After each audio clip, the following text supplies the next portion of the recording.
Magandang araw sa inyong lahat. Ako po si Nico Columbita at tatalakayin namin ngayon ang iba't ibang uri ng violence. Mahalagang pag-usapan ito dahil may epekto ito sa tao, sa komunidad, sa bansa at sa buong mundo. Kapag naintindihan natin ang mga uri ng karahasan, mas magiging handa tayo kung paano tumugon, tumulong o umiwas. Personal violence. Personal violence refers to harmful actions that occur between individuals where one person intentionally causes physical, emotional, psychological, or sexual harm to another. This type of violence usually happens in private settings like the home, school, workplace, or even in public, but it directly targets an individual. Personal violence can take many forms. Physical abuse, such as hitting, slapping, or any act that causes injury. Emotional or psychological abuse like constant insults, threats, manipulation, or controlling behavior that damages a person's self-esteem. Bullying, which may be verbal, social, or physically. Sexual harassment or assault, where a person is subjected to unwanted sexual attention or physical contact.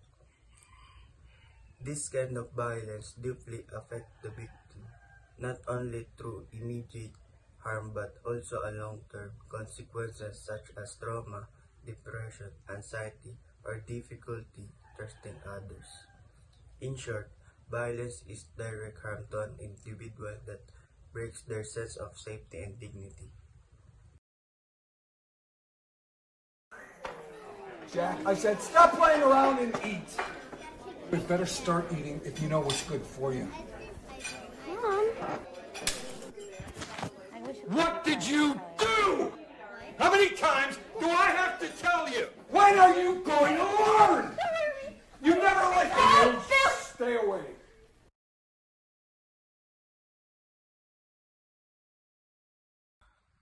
Community violence. Community violence happens in public settings or within groups of people, and it often involves individuals who may or may not know each other personally. Unlike personal violence that targets a single person, community violence affects multiple people at once and creates fear or insecurity throughout the community. Community violence can include gang or street violence, where groups or individuals fight in neighborhoods, creating an unsafe environment for everyone around. Riots or violent protests, where disagreements or demonstrations escalate into physical confrontations, property damage, or chaos. Hate crimes, which are violent acts directed at a person or group because of their race, religion, gender, or other identity. The effects of community violence are wide-reaching. It disrupts peace, threatens safety, reduces trust among neighbors, and can even hinder community development.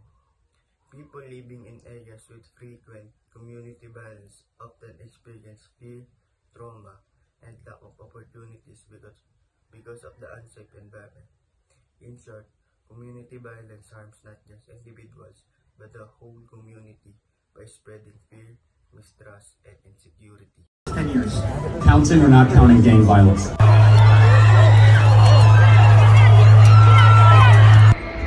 Counting or not counting gang violence?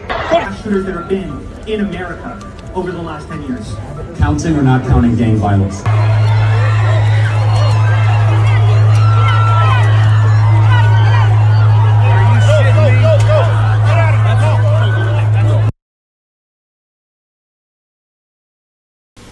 Types of national violence. Types of national violence. National violence o karahasang pambansa. Ito ay nangyayari sa loob ng isang bansa. Kasama dito ang civil war, rebellion o armadong labanan sa pagitan ng mamamayan at pamahalaan. Malaki ang epekto nito, maraming nawawalan ng tirahan, kabuhayan at buhay. Nagkakaroon ng kaguluhan sa pamahalaan at lipunan. Ipapakita kaming video na may kaugnayan sa national violence. These soldiers are on patrol in the heart of the Philippine archipelago. Their mission is to track down fighters from the New People's Army, the world's oldest communist guerrilla group. Nakita sa video na ang national violence ay nagdudulot ng takot, pagkakawatak-watak at kawalan ng tiwala sa pamahalaan. Kailangan ng maayos at na pamumuno at dialogo at pagkakaisa para maiwasan ang ganitong sitwasyon. Types of global violence. Global violence. Ang global violence o pandaigdigang karahasan. Ito ay pinasasangkutan ng maraming bansa. Halimbawa nito ay world wars at international terrorism. Nakakaapekto ito sa pandaigdigang seguridad, ekonomiya at relasyon ng mga bansa. Kinakailangan ang pagtutulungan ng mga bansa para marisolba ang ganitong uri ng karahasan.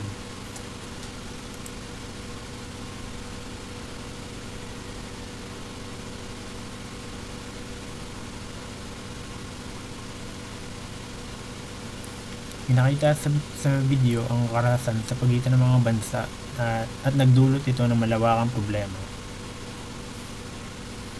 Bakit nga ba mahalagang pag-usapan ang mga types of violence? Dahil nakakatulong ito para maging aware tayo sa mga panganib at epekto nito. Mas magiging handa tayo, mas nakakatulong tayo sa iba at mas naintindihan natin ang mga nangyayari sa paligid.